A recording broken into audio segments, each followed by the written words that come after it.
Sa mga Kabatanggenya ko huriyan na nagtatanong kung saan ho ba located ang Yes Pinoy Pro din ho sa Dubai. Nako, panoorin ho ninyo ang video na are ng inyong malaman.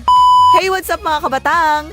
Genya, so for today's video nga ho, sasama ko ho kayo kung saan ho ba located ang Yes Pinoy Pro. Since tayo nga ho ay taga Riga, dini ho tayo magmumula sa Alriga Metro Station. Diga ho kayo ho ay nasa metro na, sasakyan ho natin ay Expo at bababa ho tayo ng Union Metro Station. Pagkababa ho ninyo sa Union Metro Station guys, hanapin nyo lang ho ang Green Line, Platform 3, papunta hong Itisalat. At kapag may nabasa ho kayong Alkiada, dyan ho tayo bababa guys. Fast forward guys, nandito na ho tayo sa Alkiada Metro Station. Ho kayo kung saan bababa guys Basta ho sa Alkiada Metro Station lang ho, Green Line. Kapag ho nakita nyo ang exit 2, dyan ho tayo dadaan guys. Bali ho, dire-diretsuhin nyo lang ho ang lakad ninyo dyan. Para hindi ho kayo malito mga tiyo at tiya, mag-elevator na lamang ho kayo. Dahil din ho mas madali. Diga ho, nakalabas na ho kayo ng elevator. Tayo ho ay kakanan laang. Tapos lakad lang ho kayo ng lakad dyan. Tapos ho mga Kabatanggenya, pag meron ho kayo nakitang parang iskinita na ganre, diretsuhin nyo lang ho ang lakad hanggang dulo. Diga ho, nandito na tayo sa dulo. Turn right lamang ho ang gagawin ho natin. Konting kembot na lang ho tayo at matatagpuan na ho natin kung saan located ang Yes Pinoy Pro. Kapag may nakita ho kayong Abu Saif Business Center, ayan ho ang building nila guys. Bali, pasok lang ho tayo sa entrance. Kanan lang ho tayo at mag-elevator. Pag pasok ho ninyo ng elevator, pindutin nyo lang ho ang third floor. Ano pa ho ang kagandahan guys? Dahil hindi na ho kayo maghahanap-hanap pa, gawa ng katabi lang ho ng elevator ang office nila. At nandini na tayo guys. O diga, kainamang dali lang hong hanapin ang office nila. Kaya kung naghahanap ho kayo ng legit at maaasahan na agency para ho sa inyong mga visa, dini na ho kayo sa Yes Pinoy Pro.